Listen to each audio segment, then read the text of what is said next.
क्या आप जानते हैं कि भारत और पाकिस्तान के दरमियान सिंध तास मुआहिदा क्या है? क्या आप जानते हैं कि 19 सितंबर 1960 को भारत और पाकिस्तान के दरमियान क्या हुआ था? क्या आप जानते हैं कि भारत और पाकिस्तान के दरमियान क्या मुआहिदा है?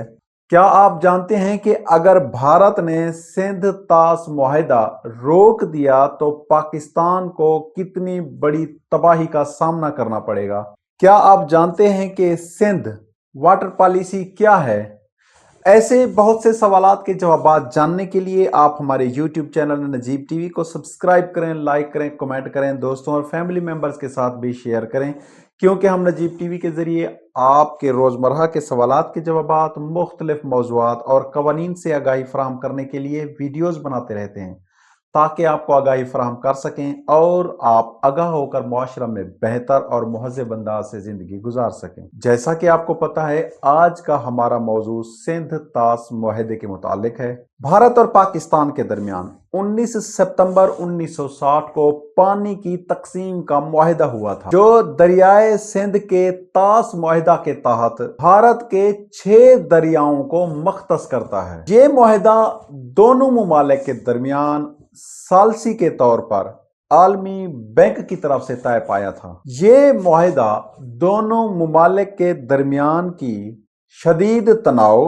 और तनाज़ात के बावजूद पानी के इंतजाम के लिए एक फ्रेम वर्क के तौर पर कामयाब मुआहिदा हुआ था। ये मुआहिदा आलमी बैंक ने एक सालसी का किरदार अदा करते हुए तय करवाया था। सिंध तास मुआहिदा 19 सितंबर 1960 को सिंध वाटर टेरिटरी हिंदुस्तान और पाकिस्तान के दरमियान किया गया था, जिस पर वर्ल्ड बैंक ने सालसी की थी, जिसमें दरियाए सिंध के पानी के इस्तेमाल से दोनों मुमालिक के हकूक और जिम्मेदारियों को तय करके हद बंदी की गई थी। ये मुआहिदा इंडस सिस्टम की 6 नदियों को तकसीम करता है। मशरकी दरियाओं पर भारत और मगरबी दरियाओं पर पाकिस्तान को कंट्रोल देता है। भारत को मगरबी दरियाओं का पानी run of the river hydro electric projects के लिए इस्तेमाल करने की भी इजाजत देता है, लेकिन कुछ रुकावटों के साथ इसको इस्तेमाल करने की इजाजत दी गई है। मुआहिदों से मुतालिक मसाइल और तनाज़ात से निमटने के लिए दोनों मुमालिक से मुंतखब नुमाइंदों पर मुश्तमिल एक कमीशन मुकर्रर किया गया था। आलमी बैंक ने एक सालसी का किरदार अदा किया और वो भी इस मुआहिदे में एक फरीक के तौर पर है। भारत ने अब कई मरतबा खदशात का इजहार किया है कि मुआहिदे का फ्रेम वर्क अब पुराना हो चुका है और अब यह मगरबी मुआविन नदियों को मजीद संभालने, उनकी देखभाल करने और उनका सद्देबाब करने में बहुत ज्यादा मुश्किलात पैदा कर रहा है। और ये भी खदशा जाहिर किया जाता है कि मुआहिदों की मुअत्तली दोनों जोहरी हथियारों से लैस मुमालिक के दरमियान एक बहुत बड़ी जंग का सबब भी बन सकती है और दोनों मुमालिक को इसके संगीन नताइज भुगतने पड़ेंगे। सिंध तास मुआहिदे के मुताबिक भारत को दरियाओं के कुल बहाव के पानी का 20% कंट्रोल दिया गया है, जबकि पाकिस्तान को दरियाओं के बहाव का कुल 80% कंट्रोल दिया गया है। ये मुआहिदा हिंदुस्तान को मगरबी दरियाओं के पानी को महदूद आबपाशी के इस्तेमाल, जैसे कि बिजली की पैदावार, नेविगेशन और फिशिंग और सकाफती मामलात में पानी को इस्तेमाल करने की भी इजाजत देता है।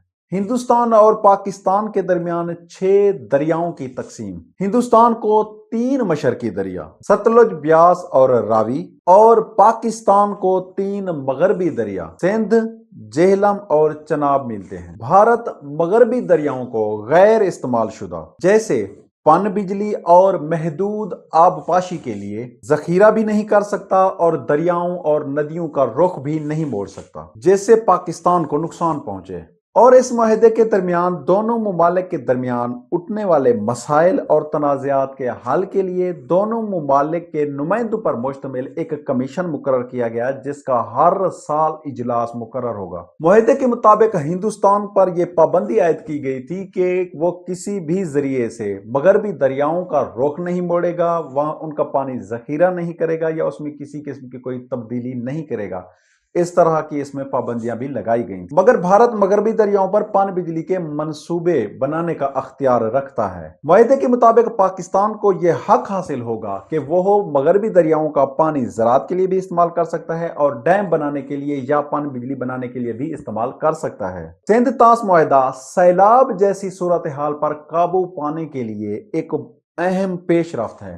سندھ طاس معاہدہ دونوں ممالک کے درمیان سیلاب جیسی صورتحال پر بھی قابو پانے کا تعاون کو فروغ دیتا ہے اور ایک دوسرے کے آبی وسائل کو کسی قسم کا نقصان پہنچانے سے بھی باز و ممنوع رکھتا ہے۔ معاہدے کے تحت دونوں ممالک کے کمشنروں کے ساتھ ایک PIC کی تشکیل لازمی قرار دی گئی ہے تاکہ معاہدے کے نفاذ کی نگرانی کی جا سکے اور دونوں ممالک میں ایک دوسرے کے ساتھ رابطے کو یقینی بنایا جا سکے۔ اختلافات کے حل کے لیے ایک فریم ورک متعارف کیا گیا ہے، ایک غیر جانبدار ماہر اور اس کے درمیان اٹھنے والے معاملات اور تنازعات کے حل کے لیے ایک ثالثی عدالت مقرر کی گئی۔ کئی دہائیوں سے یہ معاہدہ سیاسی اور فوجی کشیدگیوں کی وجہ سے جنوبی ایشیائی خطے میں استحکام کو برقرار رکھے ہوئے ہے۔ بھارت اور پاکستان کے درمیان ایک امن معاہدہ بھی ہوا تھا جسے شملہ معاہدہ بھی کہا جاتا ہے۔ یہ معاہدہ 2 جولائی 1972 کو پاکستان اور بھارت کے درمیان ہوا تھا۔ اگر بھارت اور پاکستان کے درمیان یہ معاہدہ ختم ہو جاتا ہے اور بھارت سندھ طاس معاہدے کو روک دیتا ہے تو پاکستان کو بھاری نقصان ہوگا، خاص طور پر اگر سردیوں کے موسم میں یہ معاہدہ روک دیا جاتا ہے تو مزید نقصان سے دوچار ہونا پڑے گا، کیونکہ پاکستان میں ایسے ذخائر موجود نہیں ہیں جن کی اسے ضرورت ہے کہ وہ اس بحران سے نمٹنے کے لیے پانی کو ذخیرہ کر سکے، جس کا سامنا اگر بھارت سندھ طاس کے دریاؤں کے بہاؤ کو روک دیتا ہے یا حد سے زیادہ پانی چھوڑ دیتا ہے تو دونوں صورتوں میں پاکستان کو نقصان اٹھانا پڑے گا۔ سندھ واٹر پالیسی پانی کے بہتر استعمال، بہتر منصوبہ سازی اور بہتر طریقے سے اس کو مینیج کرنے کا ایک فریم ورک پیش کرتا ہے۔ امید ہے کہ آج کی یہ ویڈیو پسند آئی ہوگی اور سندھ طاس معاہدے کے جو اہم نکات تھے وہ آپ کو ہم بیان کرنے میں کامیاب ہو گئے ہوں گے۔ اگر آپ کو یہ ویڈیو اچھی لگی ہو تو آپ ہماری ویڈیو کو لائک کریں، کمنٹ کریں، دوستوں اور فیملی ممبرز کے ساتھ بھی شیئر کریں، اور مزید ایسی ویڈیوز دیکھنے کے لیے آپ ہمارے YouTube چینل نجیب ٹی وی کو سبسکرائب کریں، لائک کریں، کمنٹ کریں، دوستوں اور فیملی ممبرز کے ساتھ بھی شیئر کریں، کیونکہ ہم نجیب ٹی وی کے ذریعے آپ کے روزمرہ کے سوالات کے جوابات، مختلف موضوعات اور قوانین سے آگاہی فراہم کرنے کے لیے ویڈیوز بناتے رہتے ہیں تاکہ آپ کو آگاہی ہو اور آپ آگاہ ہو کر معاشرہ میں بہتر اور مہذب انداز سے زندگی گزار سکیں۔ ملتے ہیں اگلی ویڈیو میں۔ تھینک یو سو مچ۔ اللہ حافظ۔